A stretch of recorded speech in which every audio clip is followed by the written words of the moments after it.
BNP chairperson Khaleda জিয়ার মৃত্যুতে সারা দেশে 3 দিনের রাষ্ট্রীয় শোক পালিত হচ্ছে। সরকারি ও বেসরকারি প্রতিষ্ঠানে অর্ধনমিত রাখা হয়েছে জাতীয় পতাকা। অনেকেই পড়েছেন কালো ব্যাজ।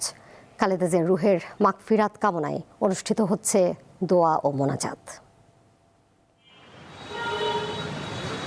অভিভাবক হারানোর বেদনায় ফেনীর ফুলগাজীর দক্ষিণ শ্রীপুরে খালেদা জিয়ার পৈতৃক বাড়িতে এবং জেলার বিভিন্ন স্থানে কোরআন খতম, দোয়া ও মোনাজাত করা হয়।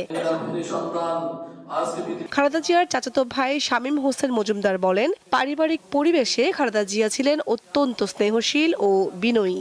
আকিজ নিয়ে এলো বিশ্বমানের বেবি ডায়াপার মাম্মাম, কটন সফট ম্যাটেরিয়াল, বাবুকে দেবে র্যাশ ফ্রি সুপার কমফোর্ট। দিনাজপুরেও চলছে রাষ্ট্রীয় শোক। খালেদা জিয়ার মায়ের বাড়ি দিনাজপুর শহরের বালুবাড়ির তৈয়বা ভিলায় কোরআন তেলাওয়াত ও দোয়া মাহফিল অনুষ্ঠিত হয়েছে।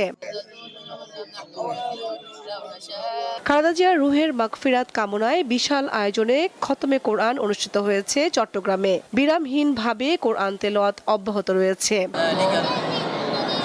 চট্টগ্রাম সিটি কর্পোরেশনের সাবেক মেয়র এম মঞ্জুর আলম জানান, এখন থেকে খালেদা জিয়া ও শহীদ রাষ্ট্রপতি জিয়াউর রহমানের সমাধিতে প্রতিদিন 2 জন হাফেজ পালাক্রমে বিরতিহীনভাবে কোরআন তেলাওয়াত করবেন, যা আগামী 10 বছর পর্যন্ত অব্যাহত থাকবে। সিলেটেও পালিত হচ্ছে রাষ্ট্রীয় শোক। জিন্দাবাজার, বন্দর বাজার সহ নগরীর গুরুত্বপূর্ণ এলাকার বিপণী বিতানগুলো বন্ধ রয়েছে। অন্য দিনের তুলনায় সড়কে যানবাহনের সংখ্যাও ছিল কম। মানুষের চলাচল দেখা গেছে সীমিত।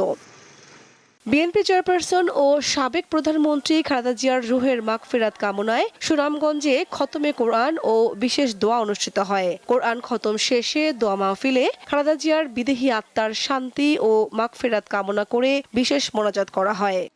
আল্লাহ, তোমার এই বান্দির জীবনে অনেক ভালো এবং নেক আমলগুলি রয়েছে। আল্লাহ, নেক আমলগুলিকে উসিলা করে তোমার বান্দিকে মাফ ফরমাও।